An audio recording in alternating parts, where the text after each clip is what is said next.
right, everybody, good evening. We're going to call to order the regular meeting of the Nashoba Regional School Committee, and we're going to start with the Pledge of Allegiance, so everybody can rise and recite with me.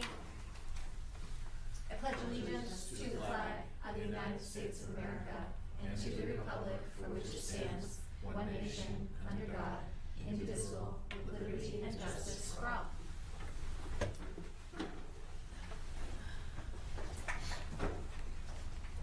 All right, everybody, so the first matter of business is moving into executive session, and I will turn it over to Vice Chairperson Horish for our motion.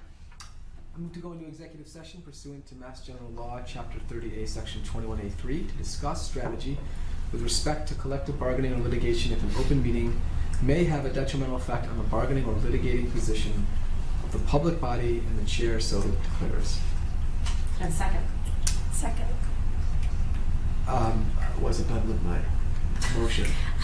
And so I'm gonna, you have to so declare. Oh, I so declare. Yeah, okay. I do so declare. Right. Executive session to include the school committee superintendent Downing, assistant superintendent Friend, interim director of business Ross Mulcairn, director of human resources Anne Marie Stoika, and director of pupil personnel service Joan DeAngelis. School committee meeting will resume to open session at the conclusion of the executive session. I have a question. Can I have somebody second the full motion? Oh, I'm sorry. Second. Thank you. Ms. Cohen, question. Just a dumb minor question, but Leah's not here. So is she, somebody, am I gonna take the yes, okay. you need to. She does not attend the executive. Well, we're not in executive session, that's the problem. Oh. That's why I'm saying. You're talking about for this one. Thank you. So, all right, so I will take the vote on, all right. Thank you, Jeff. Yeah, I'm not sure what We're not in executive session? Thank you for taking over the duty of minutes. We appreciate that, Jeff. You're clever with the legal leader, I'm sure. Okay. Any discussion on the motion? Okay. So we don't need to take a roll call vote. We can just say all in favor. Raise your hand if you're in favor. Very good. Anyone opposed? Somebody take a roll call vote for executive session? No, we did. When we're in executive session. But do we have to go into it? Oh, no, it's been so long since we've done this. I know. Yeah, enter into executive session. We always did it. Yeah, I think you do, yeah. All right. Roll Well, we call can do a votes. roll call vote. Yeah. So Maureen, would you say yes or no for executive session? To start it? Yeah. Yes, I would say yes. Karen? Yes. Amy? Yes. Amy? Yes. Joe? Yes. That's easy. It's easier. Joe said yes. Mike? Yes. Myself, yes. And Sharon? Yes. Okay, it is unanimous. And we are now in executive session.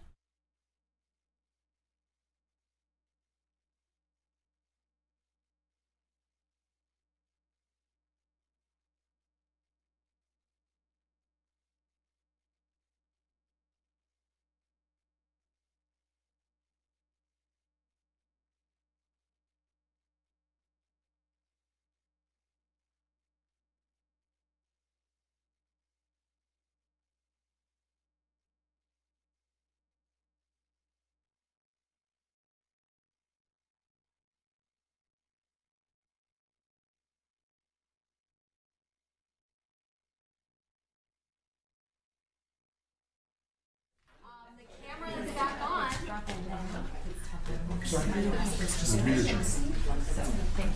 So we are going to get back to business here with the regular meeting of the school committee now that executive session has ended. Next matter on the agenda is public comment, and at this point we have none. So we're going to move on to our next item, and that is the consent agenda. And I'll turn it over to Mr. Horish for a motion. Move to approve the consent agenda of October 12, 2022, containing the meeting minutes of September 28, 2022, and the warrants of October 14, 2022. Second. Do I have a second? I'll second it. Thanks, Sharon. Any discussion on the consent agenda? All right, seeing none, all in favor? Raise your hand. And any opposed? All right, the motion passes. On to our school committee chairperson update. I have 2 items for you all that are just for your information. The first one is an item that I'm putting on the planning calendar for a future agenda, and that is regarding the Stowtown Charter. There's a 10-year review that happens where the school committee, in particular the Stowe delegation school committee, can weigh in and let the charter review committee know if there are any elements of the charter that should be altered or changed in some way or something added. So we're going to put this on a future agenda where people can weigh in if they choose, and if there are substantive changes that people hope for, then we will actually join the Charter Review Committee at a different location and time. Just give you a heads up on that.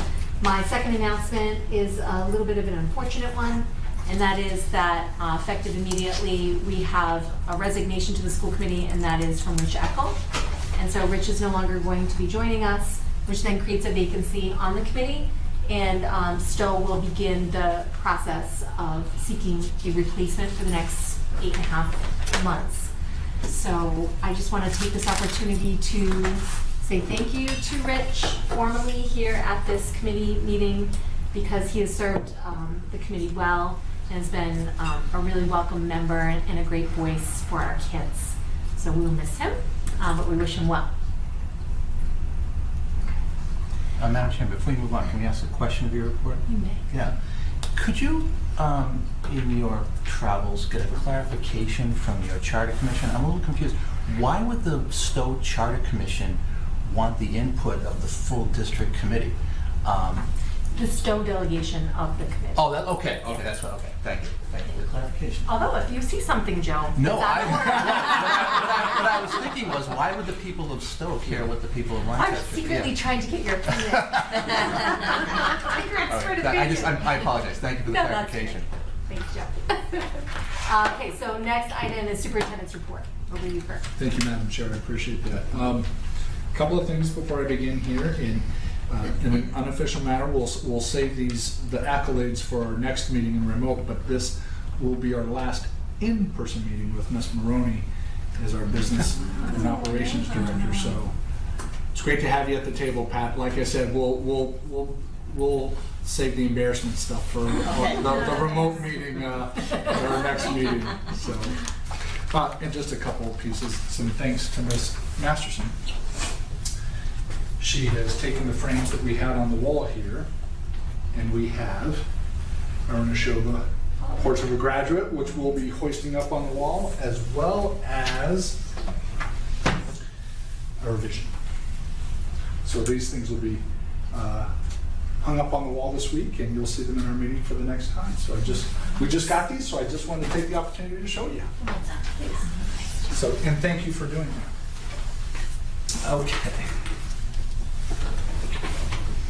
All right, just an announcement, as the committee knows, I put it in my report this week so that the public is aware also that we are in a negotiations year with both units, Unit A and Unit C, the Nashoba Regional Educational Association, and those negotiations will be starting up here very soon, next week, and we'll be working together using an interest-based bargaining approach, and our hopes and dreams are to come to an agreement on a 3-year contract by the time that process ends. And negotiations are, of course, confidential until conclusion, so there won't be any updates to the community on that until we're done. But certainly we have our representatives, and we'll update the committee in the executive session as appropriate.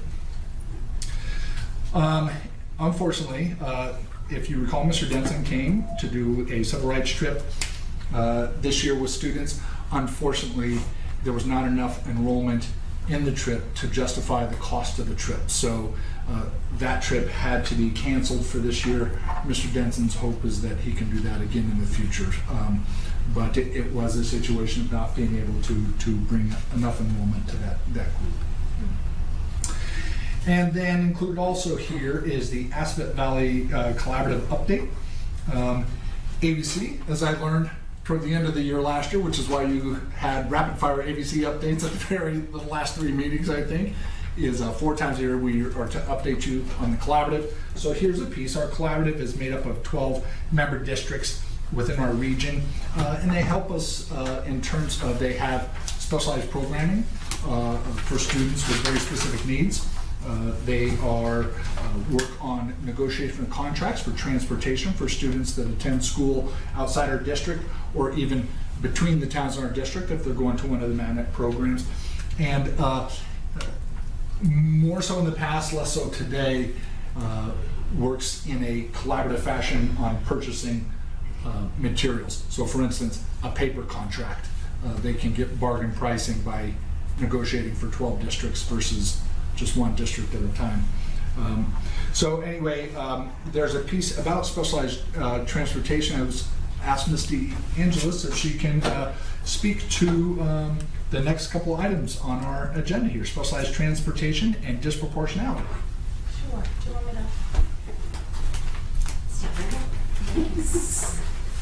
So thanks for having me. It's nice to see you all in person. It's been a long time. I've been watching you virtually though. So the Nashoba Regional School District's contracts with Assabet Valley Collaborative for both our in-district special needs transportation and our out-of-district transportation, and the provider is Van Pool. And given the pandemic and the shortage of drivers, they have been really struggling to fill routes for all the districts that have contracts. So Ross and I both attended a meeting 2 weeks ago to really get an update from Van Pool about what they're doing to recruit drivers. It's been very challenging, not only as they have to get the license, they also have to go through specific training for students with special needs. The training is about 8 weeks, and they have to get the 7D license. So currently they have a wait list for students. We had 8 students on the wait list. We now have 6. They were able to fill 2 of the routes. So what we're doing in the meantime is trying to be as creative as possible to support parents either by mileage reimbursement, or we've had some special arrangements where we've reimbursed for transportation while we're waiting for drivers. They did tell us they were onboarding about 12 drivers 2 weeks ago, so we're hoping that those routes are going to be filled. We do check in with them every single week. I've asked for all of the routes for our out-of-district and our in-district students who need transportation because I know where all the students live, so I try to assist with town-to-town transportation, or if one student has to come from Lancaster to Stowe or Stowe to Bolton, I try to help arrange with routes and piggyback those routes. So that's the update on specialized transportation. Other questions about that? Seems not. Okay. So I'm going to just move on to the disproportionality. I did include in your packet a letter that came to Superintendent Downing at the beginning of the school year. The Department of Elementary and Secondary Ed prioritized really looking at educational access and equity for marginalized students, especially students with disabilities. So disproportionality is one measure to look at equity across the district. They collect indicator data that we submit to the department periodically, and they're looking at rates of suspension and students from certain racial and ethnic groups, and are they identified with students with disabilities. So the good news for us is across our district, they did not have any concerns about us either disciplining students or identifying students from protected groups, and we are not at risk. So we got a very strong rating in that area, and it validates that we're continuing to monitor our policies and practices in relation to these areas. Yeah, question, Mike?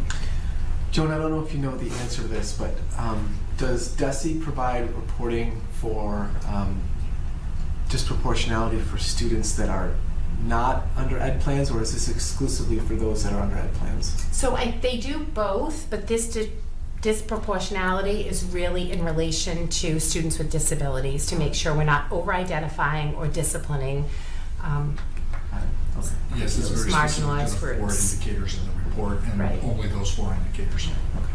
Thank you. Yeah, Karen. Joan, can you just explain to me, I tried to dig this up on DESE, and didn't have time to go deep enough, I guess. But what is the difference between being identified and flagged? I know we were not either, which is great. Right. But I'm just curious what. So they take a percentage and determine if you're identified, and then what they do is if you're flagged, it's saying that you are either disciplining or over-identifying students that they consider maybe in a marginalized group. If you're flagged, they are then telling you there's a percentage that they leverage across the state, I want to say, of where they expect you to be. But if you are flagged, they're telling you how to spend your federal dollars in your grants. So there's a certain amount of money that has to be allocated to address those concerns. Got it. Thank you. I don't know the percentage off the top. No, that's okay. It was just, thank you. I appreciate it. We'll see Ms. DeAngelis in a few moments when we talk about the survey work, but I want to invite Mr. McCarron to come up and talk about the budget timeline. Sure.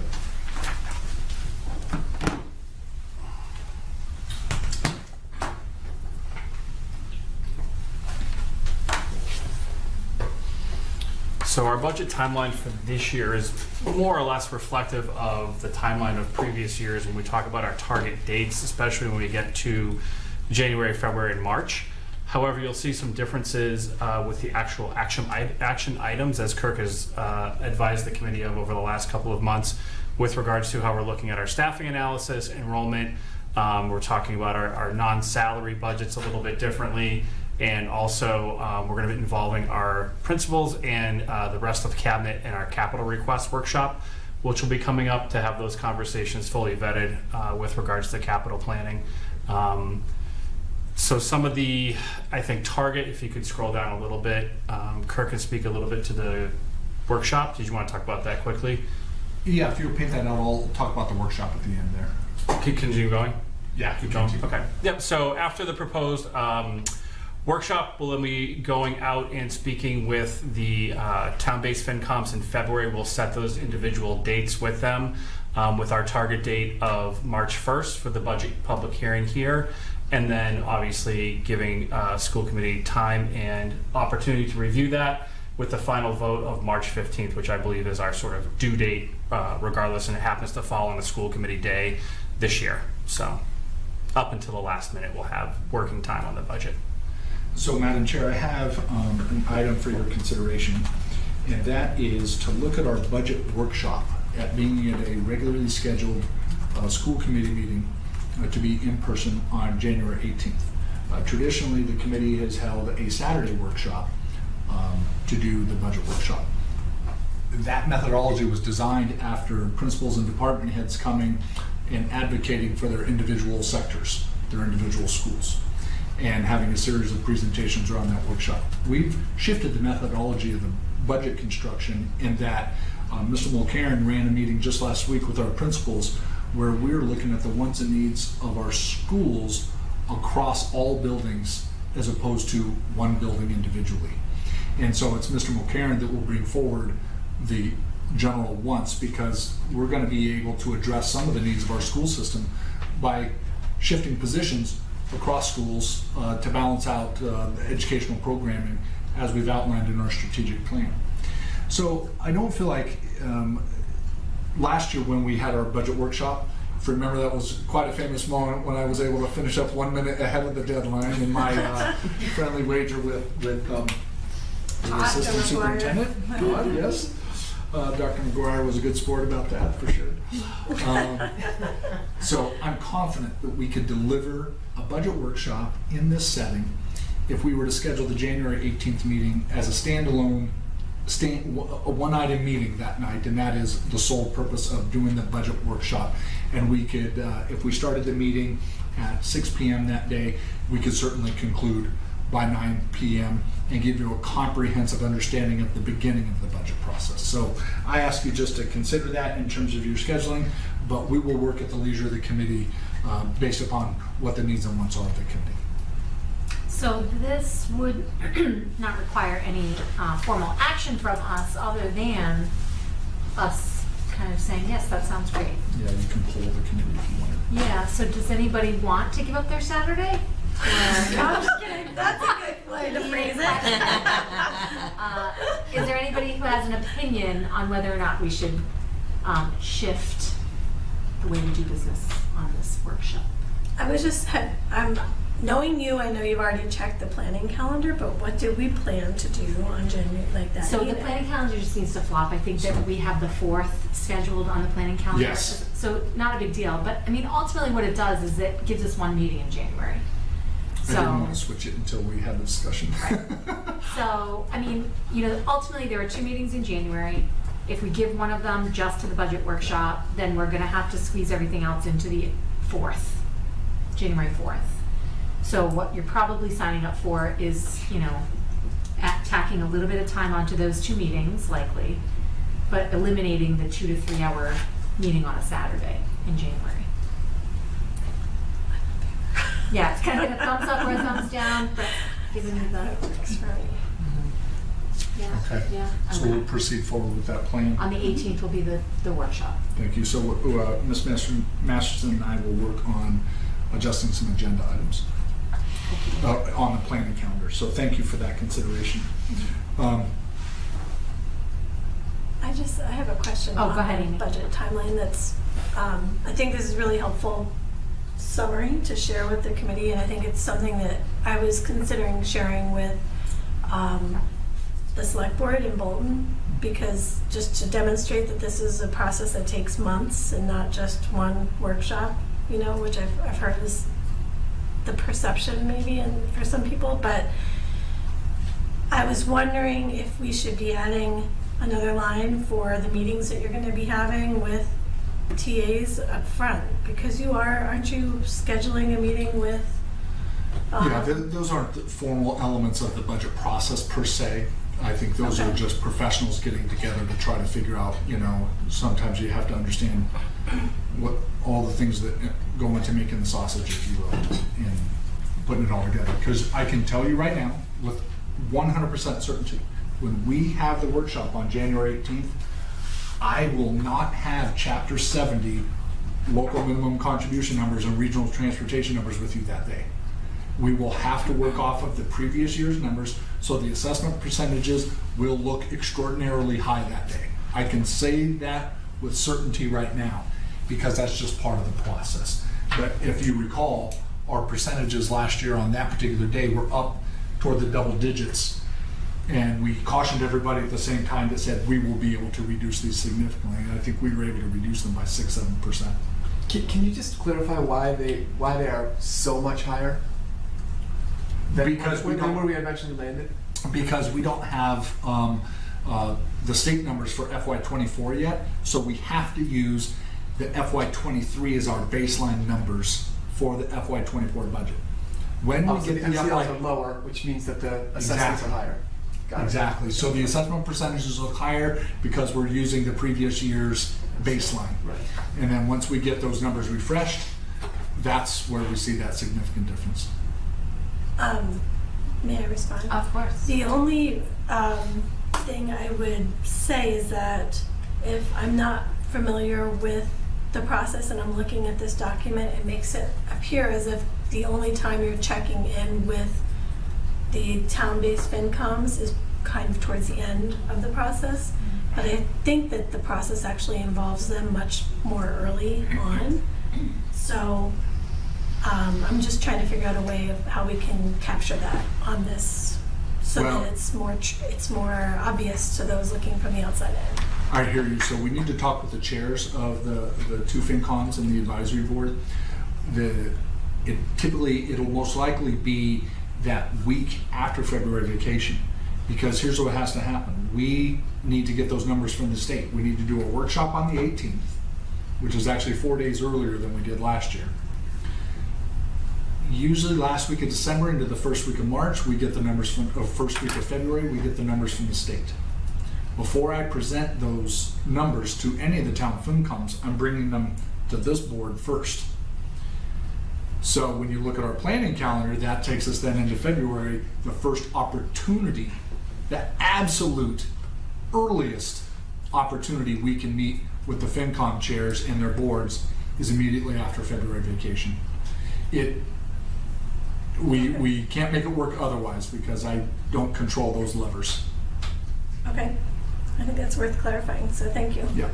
And thank you for asking the question so we could clarify it for our public as well. Yep. Any other questions or comments? I think that our communication subcommittee, or perhaps even budget and warrant, talked a little bit about creating a toolbox of information, because last year we spent a lot of time training ourselves and the community on what it means to put this budget together and how the sausage is made.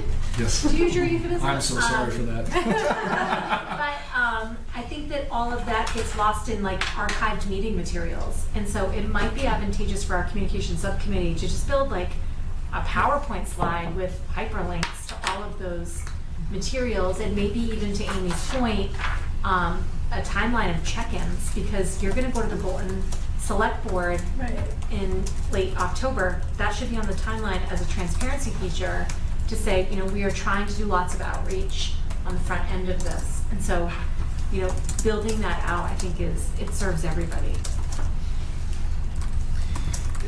So are you saying that it would be worth having that timeline reissued even in retrospect? In other words, back in October, Remember? A, B, and C happened, yeah. Absolutely. So even if, you know, we can't get it done until December, all of these things should be memorialized so that even for next year, we can say to ourselves, oh, that worked really well, or that was too late, and we can just keep doing it better.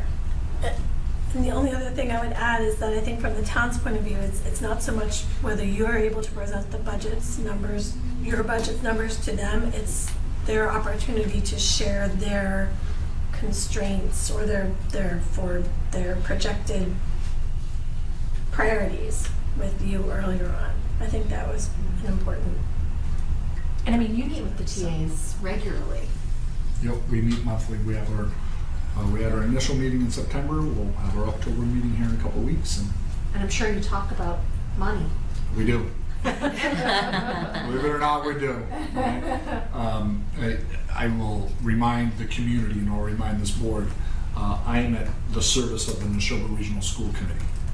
And it is my responsibility to act and behave on behalf of the interests of our school committee while working in partnership with our town administrators. Okay, great. Okay, so at this point, I'm going to turn over to Ms. Friend. We have some updates on MCAS as well as a couple of strategic items to update. So, Ms. Friend. So to inform the committee and to inform our families, MCAS parent and guardian reports will be mailed home on Friday of this week. And as we're aware, those reports include a family's child's results from the last spring MCAS assessment, where students are assessed in ELA, math, and science, where applicable, in grades 5, 8, and at the high school level. So families should expect to receive those in the mail probably Saturday or Monday, Tuesday, early next week. As a reminder, last year's assessment, last spring's assessment, was really the first time students had been assessed comprehensively since 2019. 2020, students were not assessed with MCAS due to the pandemic. And then in 2021, as a reminder, those tests were shortened and adjusted based on learning. So spring's assessment was really the first time they had been fully assessed with MCAS since 2019. Teaching and Learning is preparing an MCAS presentation. We're digging in real deep with analysis with our student growth and with a lens on curriculum and instruction, and I look forward to presenting the information from that analysis to the committee in early November. I think it's early November is where we sit. So more to come on that as well. Been working with the principals and sharing results related to MCAS and student performance with that curriculum and instruction lens and areas of strength and opportunities for growth with individual principals as well throughout the month of October.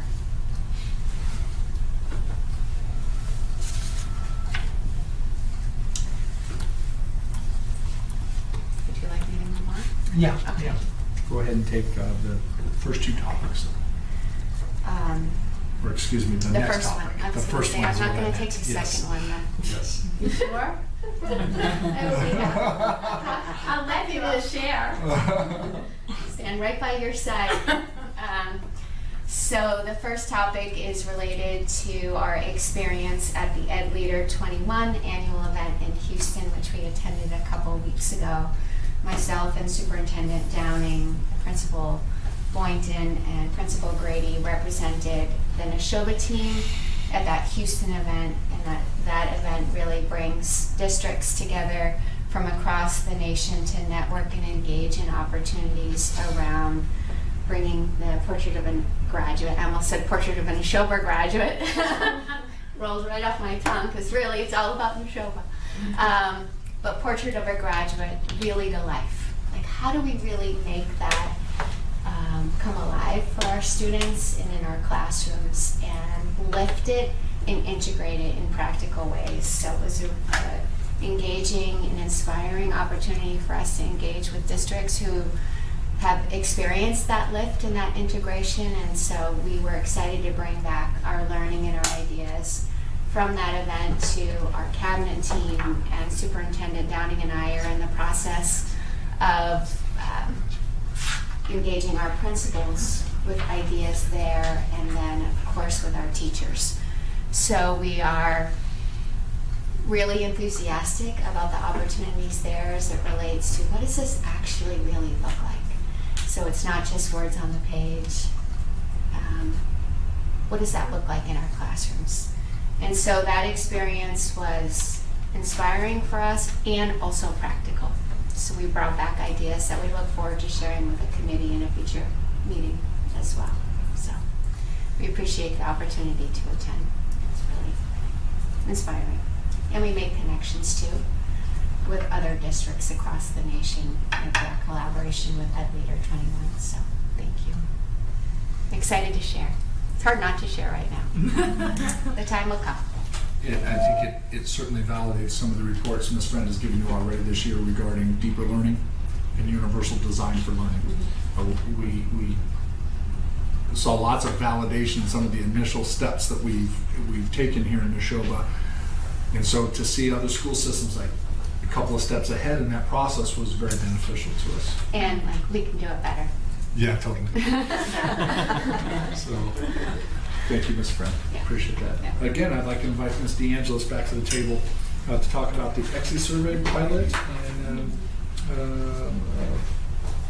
I need to put my glasses on. Professional Full stop. development plan for the school year, Yes. 22-23 school year. Thank you, and the PD schedule. That was the other thing. Thank you. All right, so I'm back. So thanks for having me again. Last spring, there was a large group of stakeholders that were involved in the IEP exit survey pilot, which is really exciting work, because as a learning organization, it's really important for us to be getting reflective feedback from our constituents and hearing from our parents and guardians about their experiences. So we took about 12 to 14 IEP surveys across the nation from all different places, and we took a look at a group of questions that we wanted to ask our families about their experiences. So the people involved in that work were our school psychologists, our team chairs, our speech and language pathologists, our occupational therapists, our physical therapists, our CPAC members, and our special ed teachers. So we had lots of working groups. Superintendent Downing met a lot of the special ed department during those meetings because they were held here, which was really nice. So we really dug into the work and we said, what questions do we want to ask? What do we think is really important to get feedback around? So we came up with a 20-question survey, and we put it together. It has about 8 sections of it, but we wanted to keep it manageable so people could answer questions thoughtfully, but it wouldn't take a long time because, as you know, in the last 3 years, we've done a lot of surveying of parents. So we all agreed that these were the 20 questions, which I've enclosed in your packet so you could actually see the questions. They don't look like that on the Google form. It's much prettier than what I provided, but when you print them out, it looks a little different. So we asked them a variety of questions And overwhelmingly, during the pilot, we got some really positive results, and we have some areas where we need to grow as well. So some of the questions that we asked were, thanks Alita for the slide, she's already ahead of me, this is why I love Alita. 93.7% of parents or guardians either strongly agreed or agreed that their concerns were integrated into the discussion at the team meeting. So this is a graph that represents that information. 97.9% of parents or guardians either strongly agreed or agreed that their child's needs, strengths, and interests were discussed at the team meeting. And Alita's just clicking through these slides because I know I'm on a time limit. 87.2% of parents either strongly agreed or agreed that they were encouraged to be an equal partner when developing the IEP. And 95.8% of parents either strongly agreed or indicated that team members showed a willingness to learn more about their child's needs. I have enclosed the entire survey and results to you. I just wanted to highlight some of the information that we got back that we think are really important when we're at team meetings, when we're listening to parents, hearing about what their concerns are, you know, about service delivery, about how we're providing services. So I thought that those were highlights that were really important to share. So Alita, if you could go to the next slide. So in this slide, we had 59.2 parents either strongly agreed that transition to the next level of education was discussed. So this is really between preschool to elementary, elementary to middle school to high school and beyond. So I think we see some of it was not applicable, but this is an area that we've been really working on as a department. We have really restructured how we do meetings as kids are moving from each level because the schedule changes, the personnel changes. So when you think about preschool, could be a short day, going to elementary school, which is a full day, that's a big change for students. When we move from elementary to middle, the school is, it becomes about the schedule. It's a 7-period schedule. We're moving every 45 minutes. In elementary school, we're not doing that. So one of the things that we started to do early in my tenure, I think year 2 was, I had a lot of feedback from 8th grade parents was they were really nervous about what was gonna happen transition to high school because it's a new setting. It's an 8-day schedule. I can go into that building often and say, what day is it? Because to me it's Tuesday, but for them, it's day 6 and we're following a certain schedule. So what we did was 2 things. One, even though we had an IEP meeting, an annual review based on the anniversary of when the annuals are due, in the spring, we bring our 8th graders to the high school. So they meet a team of teachers, they meet their guidance counselor, we talk to them about their schedule. We also provide a tour to those students at that time. So it brings comfort. Parents are actually meeting their partners in education at the next level before it actually happens. They know who to call, who the guidance counselor is. They get to talk about this, the student gets to talk about the schedule, and then they get to see the building. So we had started building that when I was here. We also started doing that from elementary to middle school. We have been put on pause a bit because of the pandemic, and we haven't been able to invite people into buildings. So this was really representative to me to say, we've got to really get back to this, and we have to bring people in the spring, and we need to do tours. And I think our principals have done a fabulous job because I think they know some of our students need to come to the building, so they've opened them early, they've toured students in the summer. But I would like to get back to some of that traditional work that we were doing prior to the pandemic. And I think this is evidence of it. It's giving us that feedback if that's something that we need to work on. The final question that I kind of put up on the slide is one of the things that my office does is we often advertise to our parents of students who are identified that have IEPs or 504 are the CPAC events that are happening in our district. So we send out blasts very often to let them know who's coming to speak or what's happening. And so we got some feedback here and I was surprised. And I said, we have some disagrees and we have 25% of people. And so when we went back and cross-referenced it, what we realized was the people that were not getting that information were tied to students that had not been identified, and they were going through the initial evaluation process. So what did that teach us? We needed to change that question because that probably should have been an NA category. We were like, oh my God, are we missing this group of parents, and why? So we cross-referenced it because we sent out these surveys to a pilot of annual reevals and initials, and that's where that data came up. So we've changed the question to add an NA in that category. And now the pilot finished last spring. I gave you every result, all the questions in your packet. I just wanted to highlight a few tonight. But we have officially started sending out the survey to all of our families. So after they have their meetings during the week on Fridays, we send out the survey looking for their feedback so I can bring more comprehensive data coming forward. Just to add a component, I think it's worthy for the committee to know. We said, Ms. DeAngelis and her team set this out as a goal last year to complete the survey by the conclusion of the year. And it was the team that said, we can't just complete it, we need to have a test period of it so that we can launch the next school year having had some experiencing in it and know how to do it. So they actually went beyond what the expectation was last year in getting this out the last couple of months of the school year so that we could get some pilot data back in order to understand some things. So we will be coming back to the committee on an annual basis to update you on how things are going relative to this, to the team meeting processes. Can I ask questions?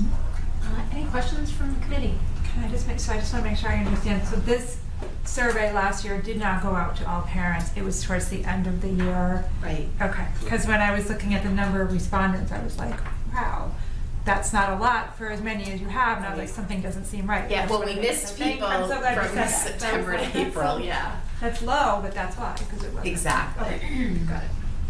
We were intending to have this actually be the pilot year, but it Yeah, was the team that got it. said, no, we want to pilot and get some early data sets now to give us indicators so that we're full blow ready to go in FY23. And test out the questions to make sure we're asking them the right way. And we caught one, so I'm actually glad that we did it. Can I ask a quick question? I'm wondering why some of the questions have an NA, because some of them are large NAs. So for example, there's one question on the tail end that says, it's slide 17 or page 17. Count of the district has provided me with progress reports that include data that informs me about my child's growth on IEP goals. And it says that there's 30% NA. Who would answer NA to that? Well, if you're an initial eval and you've just been identified and we've just written an IEP, you may have not gotten a progress report yet. Okay. So it's timing. Okay. So a third of the people were initials. Mm-hmm. And, I'm sorry, does this also go, and I think I may have read that, so I just want to clarify. This also goes to parents who have initial evals where their children are not picked up. Yes, that are So not, they're that are gonna be some- ineligible. They They're might not be gonna get a progress report ineligible. because the child was not picked up. They're found ineligible. But they're still getting the survey because they went through that process. Okay. I guess my last question is, as we go forward, there will still be a small sliver of disagree and strongly disagree. And I mean, those percentages might only at this point in time represent 2 people, because the sample size is small. But as the number grows, I mean, in a group of, what is the potential for this year? How many of these could you do? I think the number today is 587. Yeah. In the first 2 months? No, that's just district-wide. That's how many students that are identified with that have. Oh, that have to have an annual, that perhaps Yes. have to have a reevaluation. Yes. And then that's not to say anything of the kids who will be identified and need the initial. Right, that is not students that are coming through the initial process. So you could have 800 of these surveys. We could. And so, if you have a 5% disagree, strongly disagree, I mean, that number's not any longer small. And so what do you do to kind of learn from those what might otherwise be thought of as outliers? Mm-hmm. So I think we have to go back and look at the process around those strongly disagrees and say, what could we have done better? Did we not communicate around eligibility as well as we could have? Because that is sometimes, I think that's disagreement at the table. So a student might have a disability and we might find they're making effective progress. And so there might be a disagreement there. So we have to do a better job about talking about how do they compare to maybe grade level peers and why we see that as effective progress. I think sometimes we do come up against that at a meeting, but I think that our teachers and the players at the table are really good about talking about effective progress and what that looks like and how that compares to grade level peers. So I think improved communication, asking more questions, getting more clarity. I had a question about the survey actually. So do you leave an open space for comment so they could add, like, here's what I mean by, Yes. you know what I mean? On the things that I disagreed with, here's the comments that I had to make about that. Like, is there a thing on the survey that allows that? There is a section that says, can you give us more additional information, or would you like to provide more in depth And do you get many input? responses? I will tell you the majority was really positive. I would have had to redact all the teachers' names or the school names Yeah. of how happy they were with what was provided or how somebody impacted their child's life. That was the majority of the feedback that we got. But we do have that section for additional information. That's great. Great. Thank you, John. Thank you. Then I think we just have a quick update on just some professional development. So we're so excited about professional development. Do you want to piggyback from this? Mrs. Friend and I have been working very closely together on professional development together. We have a lot of passion in this. Yeah, we both have passion in this area, and I think that the strategic plan has really helped focus us on what we're going to work on. Obviously, the PPS department is far and wide, and we want to make sure that we are tailoring opportunities for our professionals while aligning it with strategic planning. So I've shared the host of professional development opportunities that we are providing this year and how we're aligning it to the strategic planning. So I just talk a little bit about our groups. Our pre-K faculty, our K-8 instructional assistants, and our BCBAs are aligned with Goal 3, ensuring equitable opportunities and outcomes through increased awareness, representation, practice, and communication around diversity, equity, and inclusion. So the goal this year is really to integrate social emotional learning best practices into daily instruction and student life. So some examples I can provide you is that we have Dr. Denny Howley. She's been in the district before. She is coming to work with all of our inclusion IAs, and she's providing PD around why students communicate through behavior, and then how to provide grounding techniques for students. So we're really excited about that work. Another example we have is with our pre-K staff. Marlene Robbins works with the Department of Elementary and Secondary Ed. We have been part of our pyramid model school around social emotional development for our youngest learners, and she has a 4-part series that she'll be sharing with us and our faculty. And it's a social emotional framework for young children to promote healthy development and prevent challenging behaviors. So our first professional development is called Routines, Routines, Routines. And she'll be working with the pre-K faculty and staff in that area. So there's lots of other things on here. I just wanted to highlight a couple of them. And then we have aligned some other professional development with Goal 2, supporting and inspiring all learners through improving, implementing clearly aligned and articulated curricula, equitable, innovative instructional assessment practices, and shared leadership. So this year, our Friends 1 and 2 and our PACE middle school and high school team will be working with the New England Center for Children on curriculum alignment with the MCAS ALT. So really looking to individualize what we're doing for students with entry points for those students that are taking MCAS ALT rather than regular MCAS, and really growing that to align it with IEP goals and objectives. So really excited about that work. And then our related service providers, our speech and language pathologists, occupational therapists, and physical therapists are going to be really working on developing criteria and interventions. So we're really looking at things through that MTSS model and providing high-quality tiered instruction that are matched with students' needs.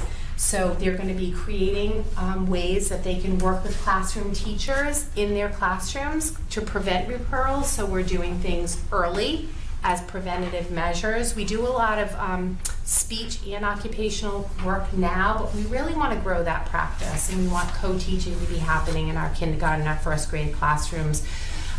Because if you hold a pencil a certain way for a long period of time, my occupational therapist will say that's a really hard thing to undo later. And it takes a long time, and sometimes you never undo it.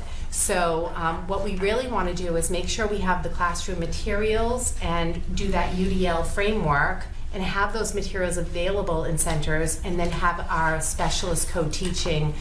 So we're teaching strong habits and growth for our youngest learners. So those are some of the professional development opportunities. There are many more that I've included in the packet. I just thought I would highlight a couple tonight. Questions on the professional development schedule?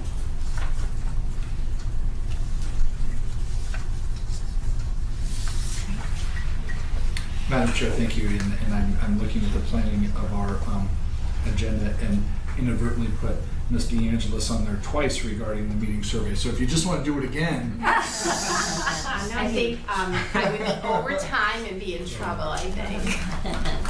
So, pardon?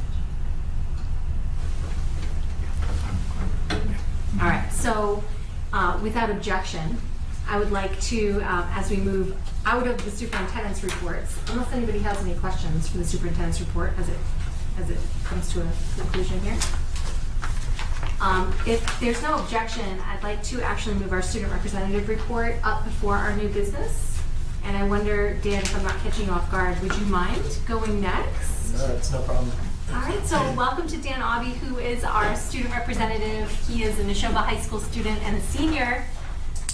Dan, what's going on? Well, I don't think I have met any of the people here in person, so Yeah. it's good to be here in person. Nice to meet you. Sorry I couldn't be here at the last meeting in person. I was sick. I was out for a little bit. But I guess without further ado, I'll move on to the topics. So recently we had the club fair, which was basically we had clubs set up in the courtyard, and they had posters presenting the basis of their club and what it was about. And sometimes we have candy setting up on tables so that, if you join, you get a piece of candy or something. Smart. You gotta have some incentive. Good Marnell. I myself, I run the chess club, so I was there, and I was giving out Starbursts and stuff, and I saw the other clubs. There's a lot more clubs than might meet the eye. You wouldn't think it, but if you look around, there's 20 clubs, and people often say to me, what, we have this club? I didn't know. And I guess we should probably do a better job of looking to advertise that. But other than that, we're looking for some student council seats. I know we're currently voting on another student representative, so we'll be waiting to hear who wins that election. But soon I'll be joined by another member, so that's good. Also, I'm on the boys soccer team, I think. You said that. So the season, we're currently 7-4-1. We started out really strong, winning 7 in a row, and we're starting to trend downward now, but we're gonna come back. You figured out your strategy. We're gonna fight to the top of the table. Yes, you are. I have confidence. Anyway, we're also planning to do a lip dub school hype video. It's going to be kind of a school spirit thing. I'm looking forward to seeing that. Student council organizing that.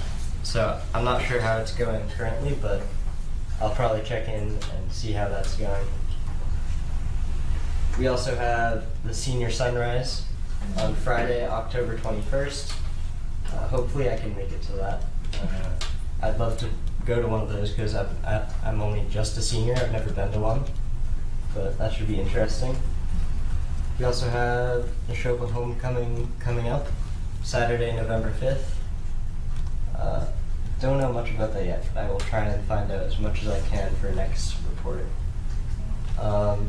We also have, we had a coffee truck fundraiser for the junior class. We had ALICE training last week for teachers, and that will be followed with ALICE training tomorrow in homeroom, and a drill next week.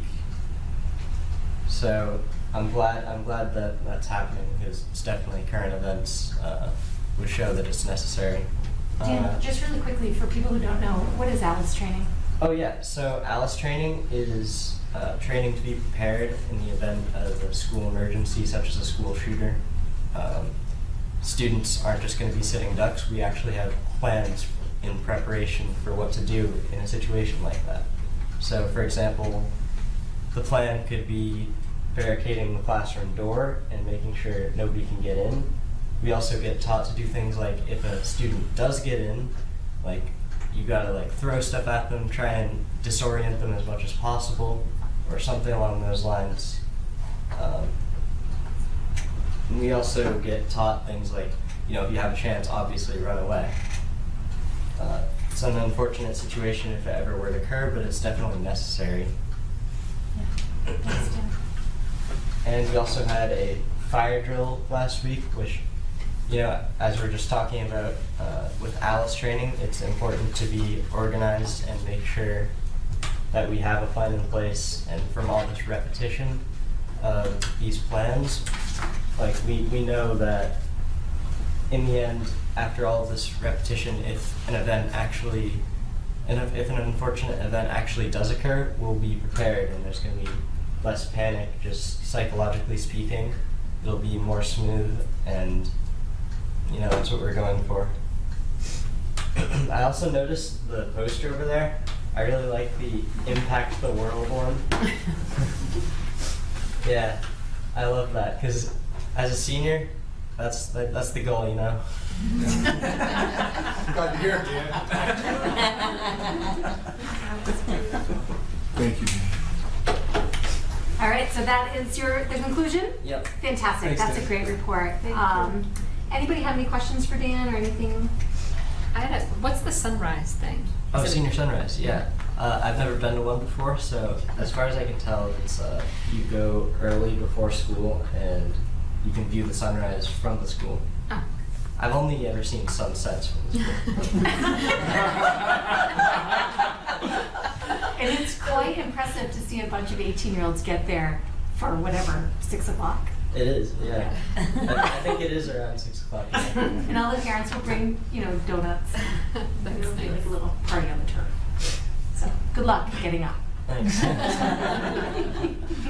Any other questions, comments? All right, so we appreciate you being here, Dan, and we are going to invite you to leave if that is what you wish. I'm sure you have a lot of things to do tonight. Yeah, I got homework to do. Oh, sure. All right, see you later. Thank you. Madam Chair, if you don't mind, for any of our folks that are done with their reports, you certainly don't have to stay to the finish line, except Mr. McCarron.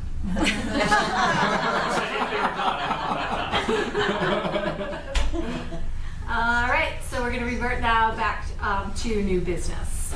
So. Great. At this point, I'd like to invite Ms. Laura Friend to present to you her entry plan.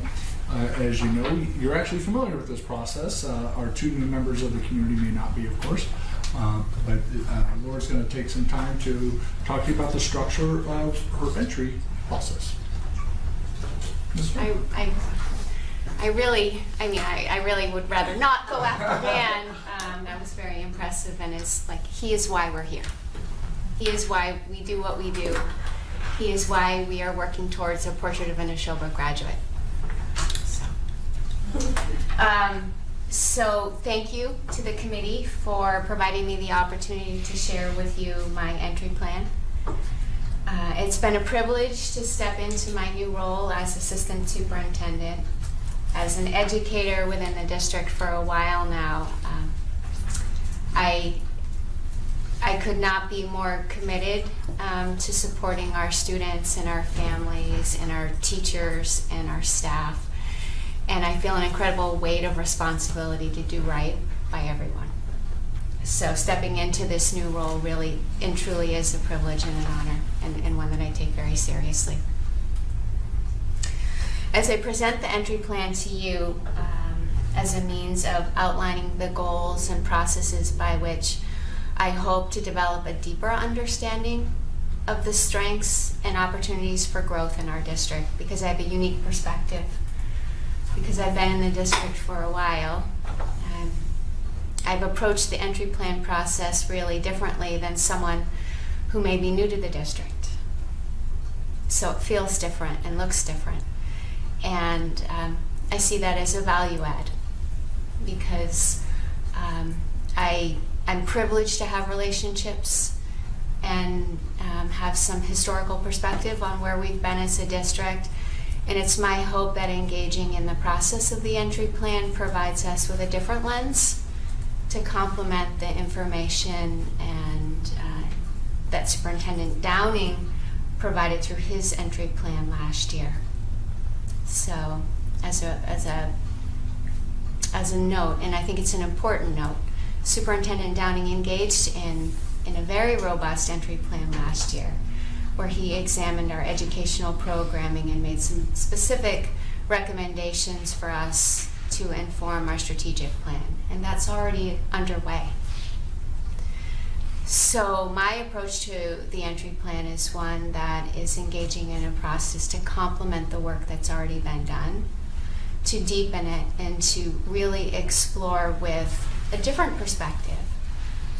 Where are there further opportunities for growth, and where can we leverage the strengths that we know exist in the district? So that is how I'm approaching my entry plan, is one to serve as a complement to the work that's already been done, and to provide some specific recommendations or elements to consider as we continue to work on our strategic plan and the specific action steps associated with it now and in the year to come. And so my entry plan has already begun. I've already been deeply involved in meeting with principals and teachers and students and staff, and it's been a robust process already. So I look forward to engaging in the work as the year progresses, and I thought it would be helpful to just articulate with you some highlights from my entry plan in terms of the process and the goal areas. So if, Alita, if you can move on to the next slide. So I'd like to highlight the scope and key questions and activities that I intend to engage in throughout my entry plan process, and I look forward to sharing with you the results of my entry plan and my thoughts and perspectives in a thorough way later in the spring. So the scope of my entry plan will encompass really 6 goals, again to complement the information that we've already received from Superintendent Downing's entry plan last year. A look at our overall programming, a look at curriculum and assessment and instruction, of course, as we conduct an audit, which is already happening, that audit of our K-12 curriculum and assessment methodology. And so my recommendations will be complemented by aligned curriculum, mapped curriculum, at the 6 to 12 level by the end of the year, with corresponding front-facing curriculum guides for our families. And that's already in the works. An analysis of our current use of instructional technology and how we're leveraging instructional technology to really support curriculum and instruction and lift student learning and engagement. As well, an examination of mentoring and induction, and recommendations for implementation of a comprehensive and multifaceted induction program for Nashoba beginning next year. not just mentoring, but induction in terms of the larger scope of supporting our new educators to the district.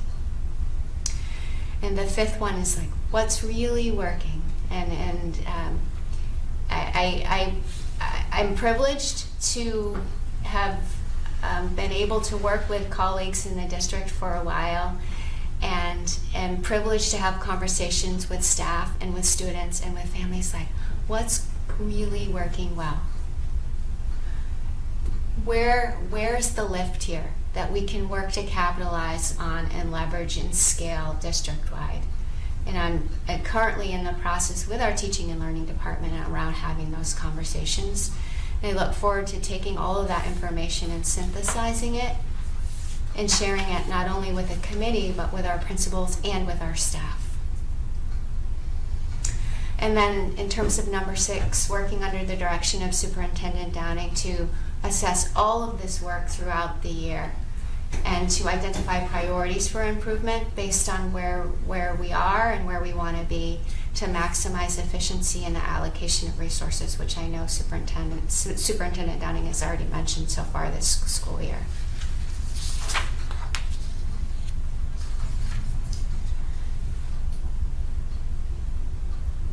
So the scope, as I had mentioned, has already begun. It began before July 1 as I engaged in conversations with the teaching and learning department that was engaged last year and our former assistant superintendent, and those conversations were incredibly helpful to develop my understanding of where we are. And will continue throughout this school year. This is an iterative process that will never stop as an educator who is abundantly reflective and hopes to model that for everyone. You can scroll through, Alita. So I'm a pretty transparent educator, and I'm pretty transparent about my commitment to Nashoba and my knowledge of all of the strengths that the district possesses. And so the key questions that really formulate the scope of my entry plan are all strength-based in approach. So what are the strengths of teaching and learning at Nashoba? Where are there opportunities to leverage the strengths that we know our incredibly talented faculty and staff are already engaging in? How can the Department of Teaching and Learning leverage the strengths of our faculty to support our collective efficacy? What do our stakeholders, and that's everyone, our staff, our faculty, our students, our families, what do they desire for the future of learning, as Dan mentioned? Like, I want to impact the world, right? So we have already encapsulated all of that as we've generated our really robust strategic plan and our vision and our mission. What are our students saying to us this year as we're engaging in the work? And then how can we as a Department of Teaching and Learning really best support and strengthen our faculty and staff to help them be the best for our students, because that's our outcome. And then as we're engaging in those key questions, what are the barriers and challenges that may be getting in our way, and being transparent about that so we can problem solve and collaborate together. The chart there provides a timeline at a glance of the phase and activities across the year, which I've referenced. So the entry plan activities include meetings and conversations, and these are not one-stop shopping here. These are conversations, these are ongoing conversations that I will continue to have and will support our Department of Teaching and Learning to continue to have. Data and a document review and analysis, which has already occurred. So we've already dug into all of those documents, and we know that we did engage in all of that work as we developed our strategic plan, but all of that is going back to that work. What are these documents telling us? What is the data telling us? What are the results from the 2022 MCAS tell us about our needs and our future areas of growth and improvement? And then the site visits and learning walks and focus groups, which is a critical component in my world and what I believe in to be what is so impactful is getting into classrooms, being in the hallways, being in the cafeteria, being there before school, being there after school, and seeing what's happening in real time and authentic opportunities to see how teaching and learning is being lifted and elevated and implemented in our classrooms. So those site visits and learning walks are going to happen informally. They're already happening. They're going to be in conjunction with Superintendent Downing and in conjunction with our building principals and assistant principals and the teaching and learning department. As well, I've also included a component of focus groups. And I thought long and hard about this around our age groups and the groups, and I think it's really important to always, whenever possible, include student voice in the conversation. Can't make assumptions. And so I will be engaging in creating focus groups with students K to 5. So that conversation is going to look different than the conversation I have in middle school. I thought, like, am I going to K? Yep, it's going to happen. I was in a first grade classroom today. They have a voice. They have a voice. High school students and then graduates. You know, and using that information to help inform our work so that we can be better for our students. And I look forward to sharing all of that with you and with our principals, our leadership team, and our teachers.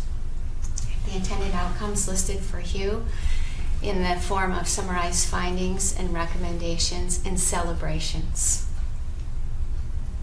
And then an assessment of our processes and functions to identify priorities to help further inform those action steps in our strategic plan.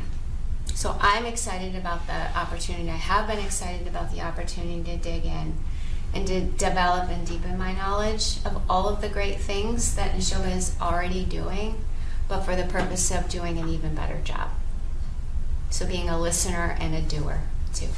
So I'm excited about the journey ahead, and I thank you for your support. Thanks, Leah. Any questions from Ms. Friend? Any questions? Oh, go ahead, Maureen, and then I love the last thing that you were talking about, the assessment of the processes. What I know that's an intended outcome, but I guess what's the timeline? What are we talking about on this? This isn't this year, right? So if the chair and the superintendent, when they tell me to present, I will present, and I will be ready to present. But I think in the timeline, we were looking at March, sometime in the spring, whenever the chair makes room for me to present my entry plan findings. Oh, that's the report on entry findings. Okay. Yeah, this, as we line these things up, there's sort of a natural progression of reports that will be happening from entries, processes, to all the way to my formative, my summative evaluation report. Because from all those things, that will inform us on advancements we've made on our strategic plan and what adjustments we need to make for the upcoming year.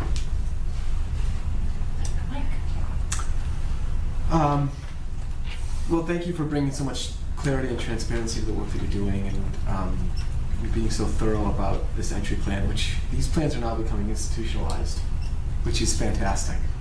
It just feels like this is now becoming kind of a rhythm, and it's very easy to get used to. So thank you for being part of that. Just a quick question on the timeline. I noticed that as you said earlier, the report could happen sometime around March. And then on your timeline, it says that you would survey your stakeholders after that. And I'm just wondering what the rationale is for surveying after the findings, when it feels like the data that you gather from that survey from the stakeholders would be kind of a critical component to your entry findings. Mr. Hresh, I think I can answer that question pretty simply by saying I inserted March as an arbitrary date on the calendar, knowing that we have to organize our spring calendar dates, but I just want to make sure it was memorialized. Okay, great. So what you're saying is that the surveys that Mike is talking about will be included in the entry report. Some come hell or high water. Yeah. Yeah, and I think, we talk a lot about surveys too.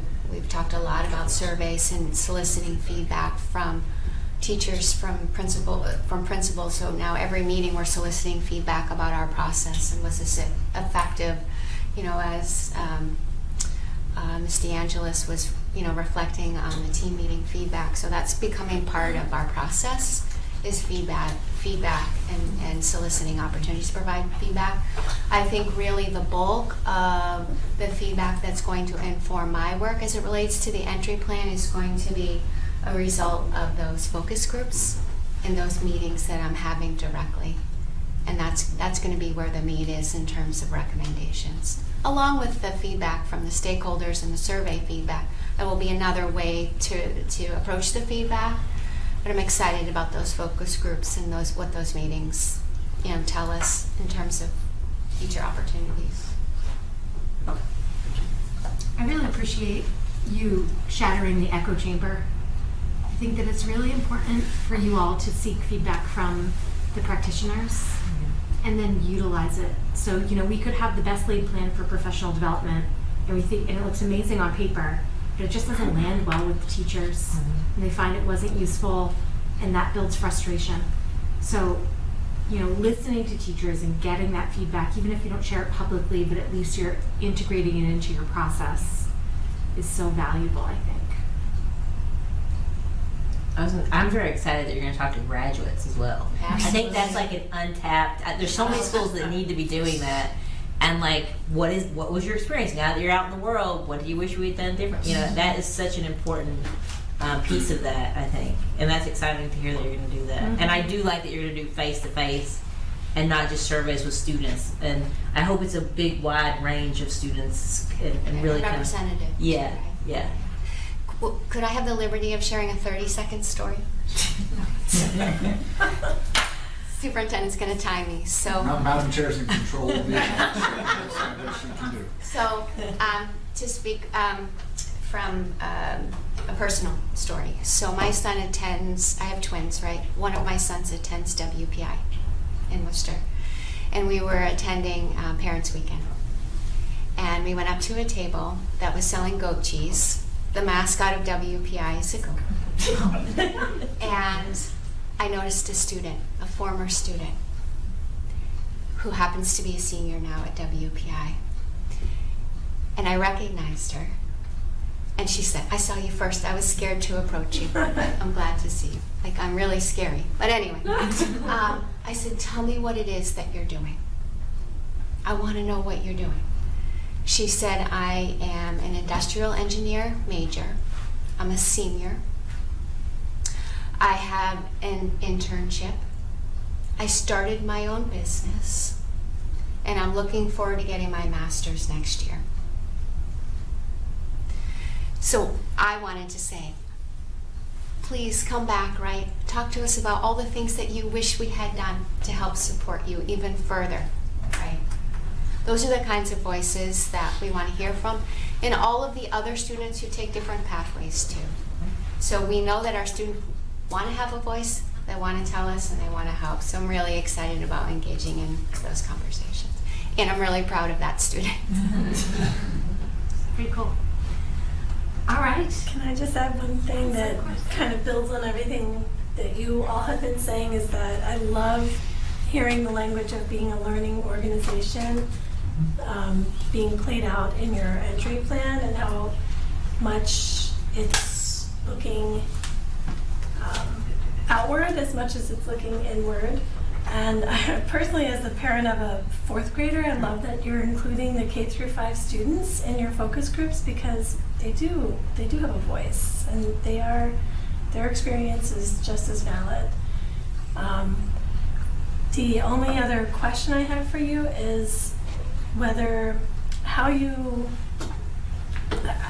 really like that you included celebrations of what's really working. How do you see sharing those celebrations with the community? How do you envision that? Wide and loud. I think Superintendent Downey's been very patient with me. We have to celebrate all of our successes, and we have to be communicative about our successes, because when people feel successful, we all work harder, right? Because we're seeing success. So, to come, and we're talking about it. Yeah. All right. Thank you. Thank you, Ms. Frank. At this point, I'd like to invite Mr. McCarron to present his entry plan, particularly his focus groups with kindergartners and finance and operations.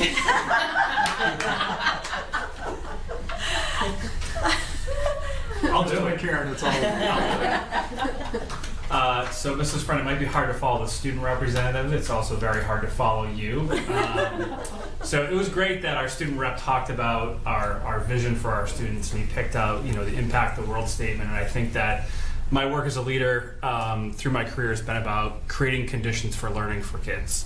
And I see this job as very much doing that, and also not only being complementary to the work that Superintendent Downing did with his entry plan, supporting the strategic plan, but as Mrs. Friend was speaking, I think it's also a complementary plan to her entry plan, because much of the work that we do is together in talking about not just the dollars and cents, but the priorities and how do we support what we're doing in our district for our students. So thank you for the continued warm welcome in the district. As I stated in my written introduction, saying goodbye to Center was not easy, but I would not have thought about the transition if that I couldn't see this as expanding my role to support students.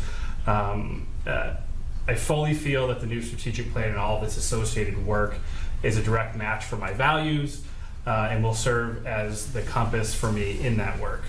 My start has been made productive, not just due to the existing relationships here at Central Office and across the district, but also really to the relationships I'm starting to begin and form, and I really appreciate with all of the outside stakeholders that are part of our community. And they've been helpful, solution-seeking, and focused on students. Going into my entry plans and outcomes, my goals are relatively straightforward and focus on fidelity and transparency within the budget process. There's new ground here for me and a lot of new learning, and I want to make sure that we do things in accordance with legal and statutory requirements, but also in a way that continues to work for the Nashoba Regional School District in its budget process. As an educator, I want to ensure we take steps to inform and teach our public about the budget as well, and I know that's a budget and warrant subcommittee goal this year. So this is obviously a key piece. Relationships are key, and I want to ensure that we have engagement with not only the stakeholders that are employees of the district, but also across those communities. And within the relationships here, I've had the privilege of working with Pat Roney on her transition, and it has been a very supportive transition. I also thank the superintendent for making that opportunity for me to go from a building principal into the business office and having such a good transitional period, time frame, and plan.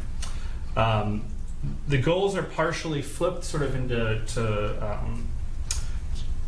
key questions here, really focusing and creating inquiry around, much like Mrs. Friend has, around strengths, opportunities for growth, and acknowledging our challenges, and obviously building relationships, not just for myself, but as a representative of the business office and a representative of the school district out in the communities and working with folks across the towns and even outside the towns. And we're talking about Assabet Valley Collaborative, MASBO, MSBA, and working with all associated members in those areas.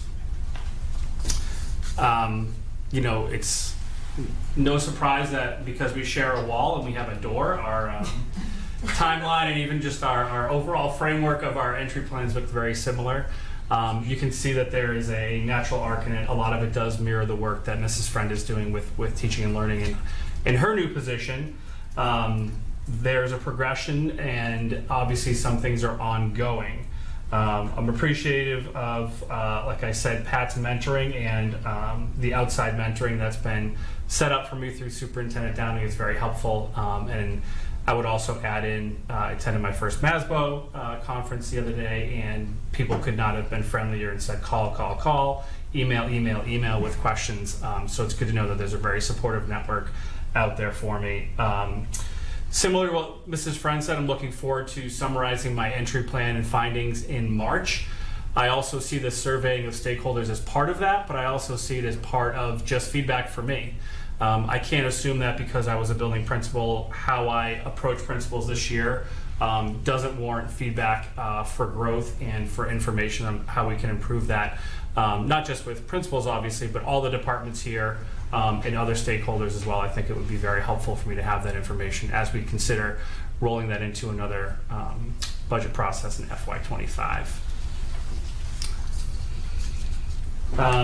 So I'll just summarize my entry meeting process and data and document review. I've worked to make my entry meetings and data and document review as encompassing as possible, and there's obviously most likely areas and individuals that I'll need to conduct entry meetings with that may not be documented here, or there might be data that I want to understand and review that might not be reflected here. I think part of it too is as we step further potentially into a process with MSBA, there'll be a lot more there for me to learn and to understand and to support as we go along. So my intended outcomes will be the evidence of the completion of my goals, and they're a culmination of the learning.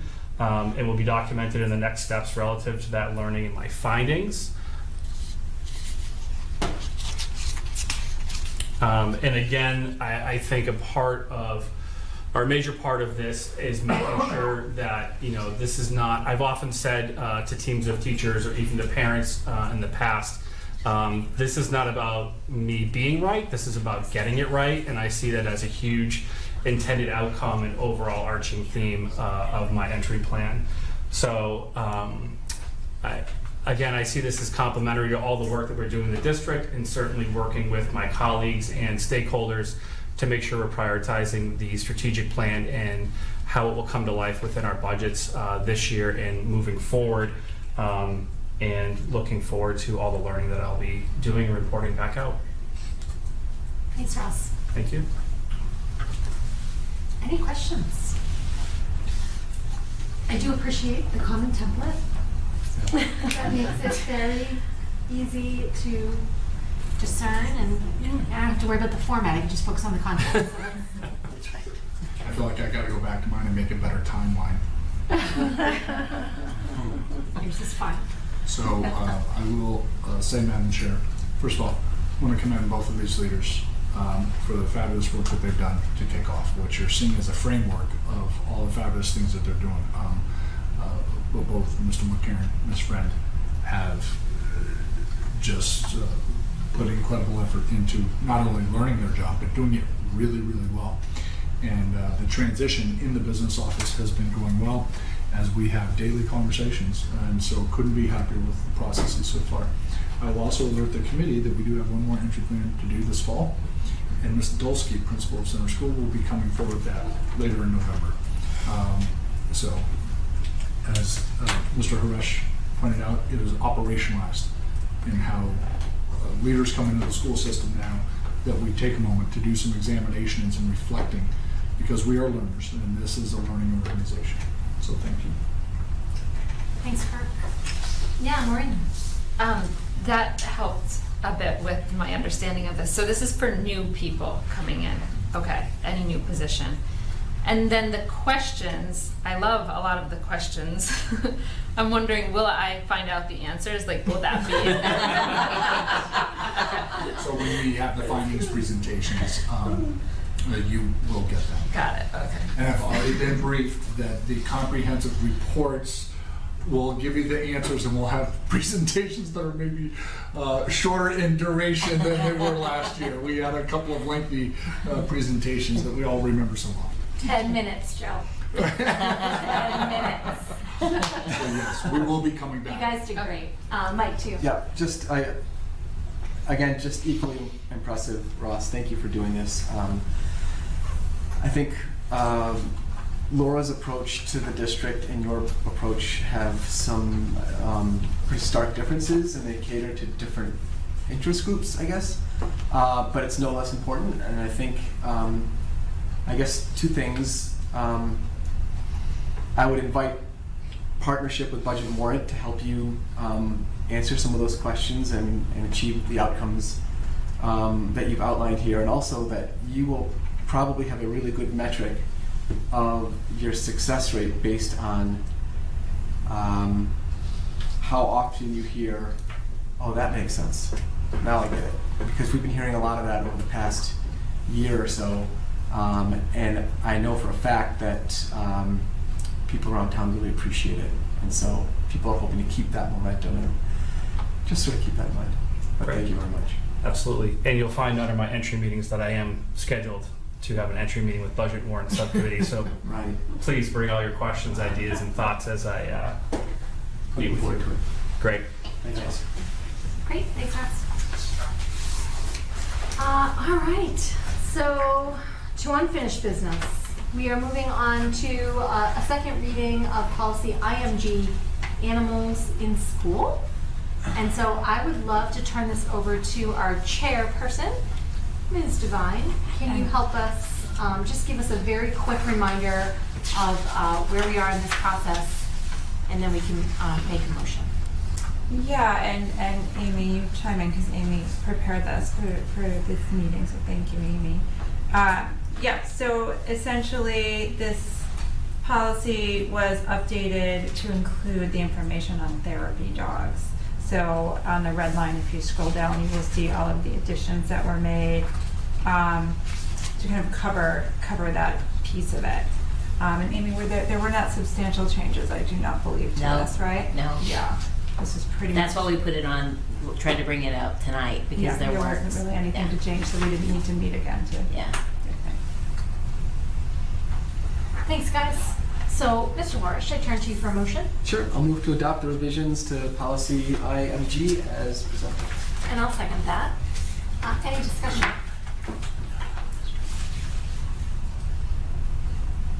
All right.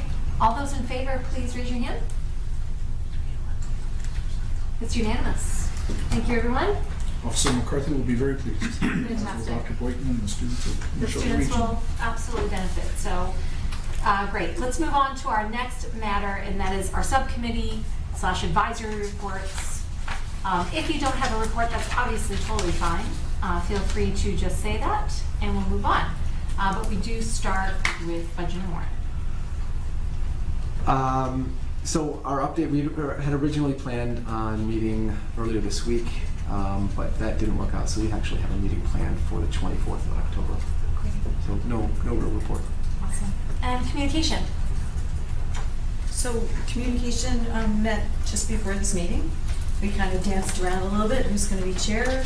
I think it might end up being a share thing, but because right now I have the title.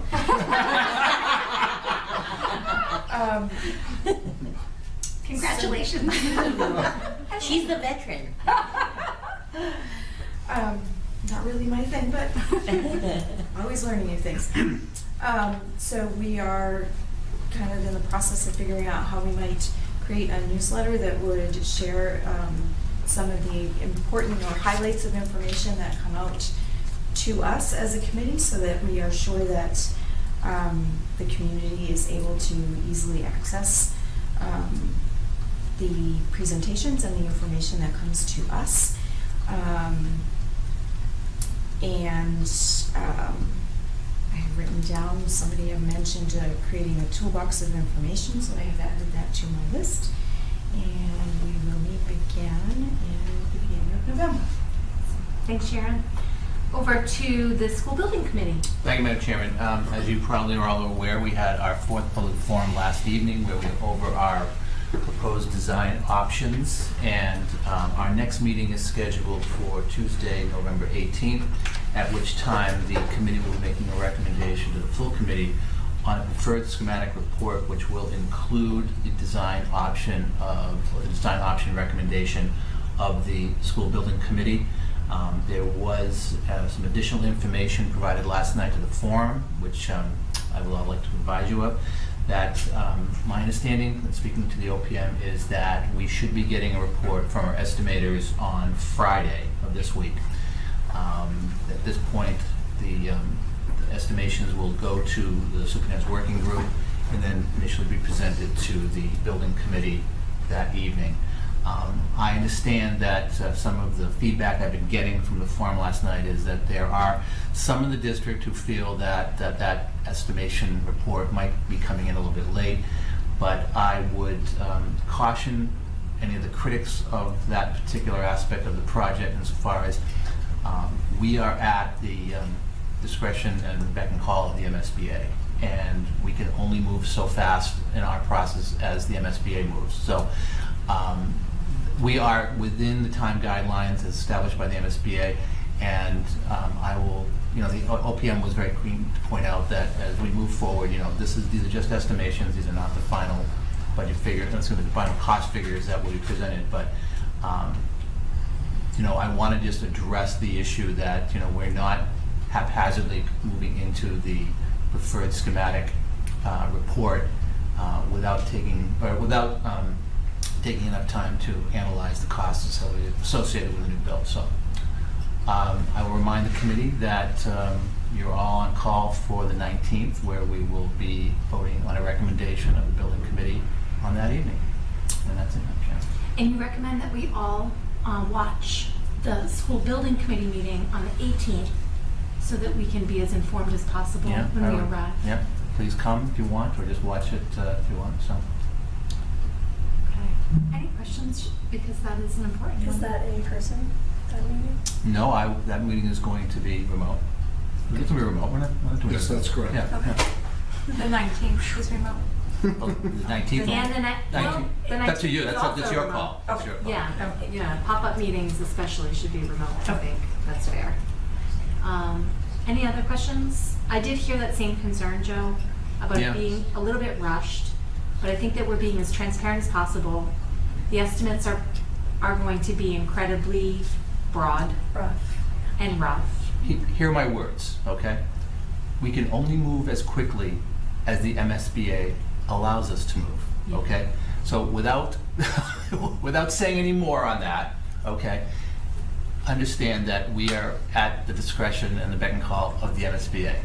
And each module moves as fast as the MSBA allows it to move. Now, with regards to the last report that was submitted, there was a little bit of a delay in getting a response from the MSBA, so that delays the process as we move forward. So I'm trying to be diplomatic because we do not want to bite the hand that will eventually feed us, but there was some delay in regards to the last report submitted to the MSBA, and that's sort of putting us a little bit behind the schedule. But Can I just add something? That there is a feedback form that has been shared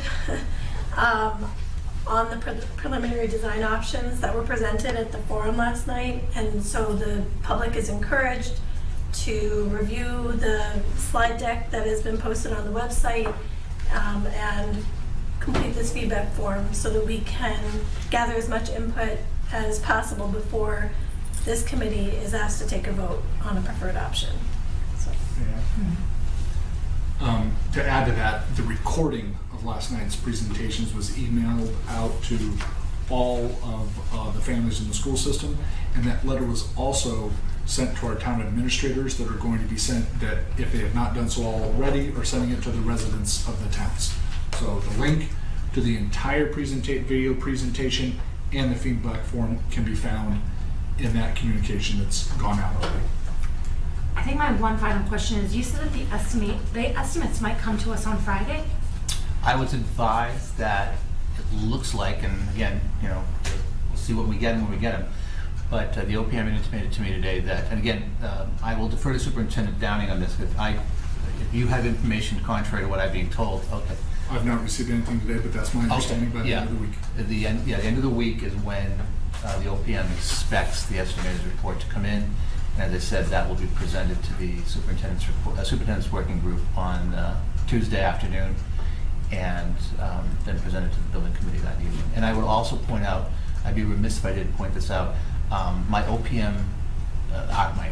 OPM is telling us that the working group has been working at an accelerated pace of late. So the people of this district should be eternally grateful to Superintendent Downing and his inner circle on moving this project right along. So if it comes in on Friday, would it be able to be posted as meeting materials before? We are not even discussing or deliberating in the working group on that until Tuesday. and I don't want to publish that until there's been a conversation. But the school building committee is going to be reviewing or needing those meeting materials 48 hours in advance of that meeting. No? Well, by law, we have to post the agenda. But wouldn't it be a good idea to give all of us a little bit more time than the 5 minutes before the meeting? I would agree, Madam Chair, but to Mr. Gleason's point, we are subject to the calendar and the timelines of which we've worked on, and I think that that group has to have an opportunity to have the conversation with the OPM and the architects about that information. That's the design of the working group. Oh. So, I mean, we're gonna get the information pretty late as a school building committee. I agree, but I talked to Ms. Williams today. She doesn't have any significant concerns in this regard. I understand from our perspective that we have to respond to the public in this regard, but as I said, these are just the preliminary estimations, and the harder numbers aren't going to come until we get further into this project. So. Yeah. Okay. Is there any wiggle room between the 19th and the 27th, or does the OPM need that entire time to put together the rest of the submission? We've already sort of extended that. They really need 2 weeks, so we shortened their time frame there by having the meetings on the 18th and the 19th. All right, so we'll take it each day at a time and act as responsibly as the timeline will allow. And that will be pretty darn responsible, so I'm confident. Yeah, and then, as that comes in, I will certainly express the committee's thoughts on this matter to Ms. Williams, to the architects at Castle Booze, to see if there's something that can be helpful to that. So I will express that. And when the decisions become more concrete and more meaningful, we're going to need more time in the future. Yeah, I agree. Without delaying the project. I agree, but again, we are subject to the wheels of government on this. And to Mr. Gleason's point earlier, the delays in getting some material impacts then the processes that we do, and so we just want to be mindful of that. Just a clarification, they're quasi-government. Thank you. Yes, we've actually had this conversation, Mr. Gleason, quasi, for sure. Well, thanks, Joe, for all your hard work there. The forum was a huge success. Yeah, by the way, if anybody watches it or did watch it, I'd be remiss in not pointing this out. I'm sorry for delaying this, but and you look at the attendance in a 600-plus seat auditorium, it looks a little sparse, but there was actually a goodly number of people who were there, and there was a significant number of people who were watching online. So over 70. Yeah, we had over 100 people between in person and online, so we had a really good turnout. Yep. Maureen? The logistics, for those of us not on the building committee. So we'll see the estimates and hear the feedback hear the discussion of the feedback forms on the 18th, right? Okay. And then watch the school building committee meeting on the 18th. So we'll have all of the details on the 18th, and then on the 19th we'll just come in for the final And the school building committee discussion. will recommend to the school committee what we should put forward as the preferred option. Okay. And we'll either agree or not agree. Yeah. Okay. Got it. Absolutely. Okay, guys, moving on here. Personnel. Personnel met on October 4th, and we reviewed the school committee manual. We assigned each other sections to review and sort of update. The last review was last year, 2021, actually about a year and a half ago. So there's significant updates that are required. We're going to bring those updates in draft form at our December meeting. We also had some conversations about developing and holding training sessions for the superintendent mid-cycle evaluation, and sort of roughly hashed out a timeline that we would issue a survey in the first week of December. Training for the mid-cycle review would happen in January, with the formative assessment tentatively scheduled for February. We'll be working on it's funny, in a minutes it says develop a quiz for school committee members, which makes it seem like it counts for 25% of your grades. It's just a survey for school committee members about their comfort level with the formative assessment and the summative assessment process, and we'll sort of work off of those results for the training sessions. So our next meeting is scheduled for the 7th of November. Thanks. All right, over to policy. Policy has no report. We are meeting next week. Excellent. Now to Audit Advisory. I put out a request for a STO rep in our town to join the Audit Advisory, but I don't believe there's been any takers yet. I didn't check in with the select board, but I don't think that they got any letters yet. So we're just going to move forward with starting the meetings, and I'll come next time with a meeting in mind. Who's on the Audit Advisory Committee now? I know both of their names and emails. Oh. But I don't know. But nobody from Stowe? No one from Stowe, but Lancaster and Bolton are filled, Okay. and I'm the school committee rep. Got it. Yeah. And you're from Stowe. And I'm from Stowe. Yeah, I'm like, can you just check that box? No, she can't. Technically. Great. So thank you very much for that, Maureen. Mhm. Over to Deirdre. So Deirdre met last week on Wednesday, October 5th, and Deirdre is excited to move forward into this year with a kind of a multifaceted approach.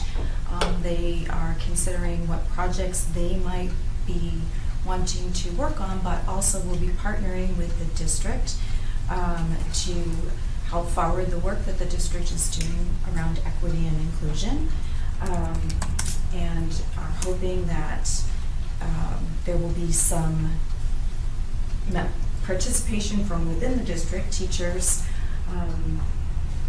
from the various buildings, and Kirk and Laura also might participate in Deirdre as they move forward to try and create some collaboration and move the district forward in their goals. Thanks, Sharon. Great. Over to CPAC.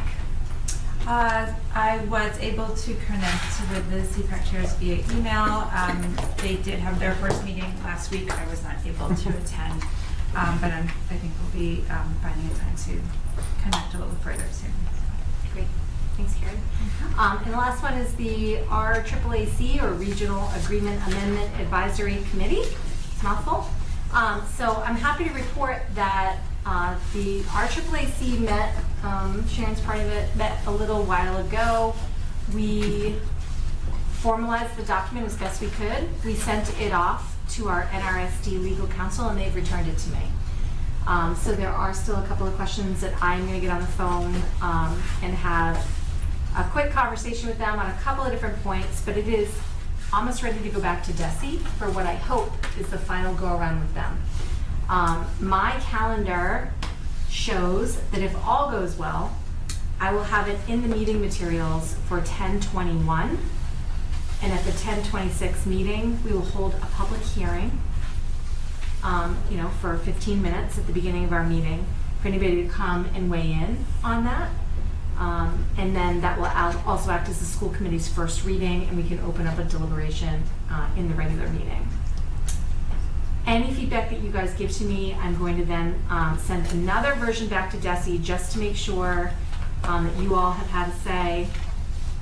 Hopefully by 11/9, if all goes well, we will, as a school committee, vote on the proposed regional agreement. That will then give us plenty of time and lots of wiggle room to make sure that it gets to the towns for the warrants by January of 2023. Is there a certain amount of time that's needed to give notice for a public hearing, or is that just as simple That's an Alita question. What was that? Notice for a public hearing. Do we need It's just... only 48 hours for a public hearing. It's 7 days for the budget hearing. It has to be in the paper 7 days before. But a regular, even like school choice, regular hearings, same 48 hours. Am I right, Mr. Attorney, please? Yes. Just check me. Yeah. So we're gonna have a public hearing on this? Yeah, so Okay. that is something that the RAAC determined last year, that they thought that that was worth the time to give anybody an opportunity to come and identify any problems. I'm not sure if anybody will show up for that. I know it's riveting reading. It actually is riveting. And I Come on, Joe. For you. That guy's probably art, please. Sorry? Nothing. You would say that it has gone to legal counsel for review? Yeah. Okay. So in my reading, I just, and are you planning on sending it back to legal counsel for further review? So Yeah, so it's a very iterative process. Yeah. So not only does our legal look at it, but when I send it to DESE, their legal looks at it. And they basically give me the okay so that then after the towns vote on it, they can tell the commissioner that they have given it 2 thumbs up, because the commissioner is the last person to sign it. Okay, can you convey a request to legal counsel for this one? Because Our legal counsel? yeah, on this one. Because Yeah. reading the provision regarding the organizational meeting, there's going to be some significant changes on that, okay? And I noticed that the change that they're putting in now is going to be that the superintendent will then chair the organizational meeting. I'm wondering what the motivation for that is, considering that the superintendent is not an elected member of this body, but he would be chairing it and would then be able to control what went on in the meeting. No disrespect to the superintendent, I'm just speaking from a ethereal point, but my bigger point is, I was reading it, maybe it's just me, maybe I'm tired and I'm not reading it correctly. It said that the process by which we're now going to elect officers for these positions is by, it said it's by ballot, and then by a majority of those members who are present and voting. Okay, so here's my question to legal counsel. We have 11 members. If something crazy happens and we get, the idea of voting, if I'm a voter and I'm voting by ballot, I can blank my ballot. I can submit, I voted by submitting a blank ballot. In the strangest of occurrences, if we have like maybe 7 or 8 blanks and maybe 2 or 3 or 4 votes, would that vote carry? So one of the questions that remains is about quorum and whether, like, what is quorum? Does it include people who have resigned? Does it include people who are just out sick? So I will add that to the quorum Yeah, conversation. could you just ask that, because I'm thinking about that, and thinking, I know it's not gonna happen, but the processes that are in that agreement now are significantly more complex than what was in the current agreement. And I believe that the ballot vote is like an M.G.L. thing, because she made me change that to ballot. There are a couple of, like, vacancies are also by ballot as well. So there were a couple of changes that she said were necessary. She meaning Michelle from DESE. I will add that to the list. Okay. And when you say blank, you mean just voting, like abstaining? Well, a ballot is an actual ballot, and But assuming it would be a yes or a no, or abstain. right, but So it's they would be abstaining. right, but it says by a majority of those who are there, who are present and voting. Okay, so you don't really abstain in a ballot vote. You blank it. So I mean, you could have technically 7, 8, 9 blanks and 2 in favor. Does that carry? That's all I'm asking. Because I would suggest that it does, but my reading of it says I think it has to be a majority of those who are here to get like 6 or 7 votes. That's what I'm. Okay. I'll ask. All right, thanks. Any other questions about subcommittees? And my computer's died, so I'm assuming that was the last one. But I think that the only item left is planning agenda, items for next agenda. You guys can see, maybe Alita, do you have the planning calendar? Could I come in?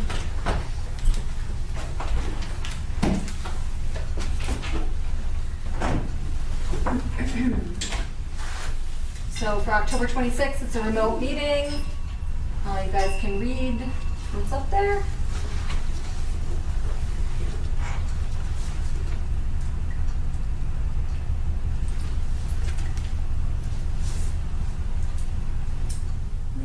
there an easy way for members of the public to tell whether our meetings are remote or virtual, other It than says checking this? Like, Oh, other than checking this? yeah, I think it's on the agenda. okay. Yep. Anything else that you guys think should be there?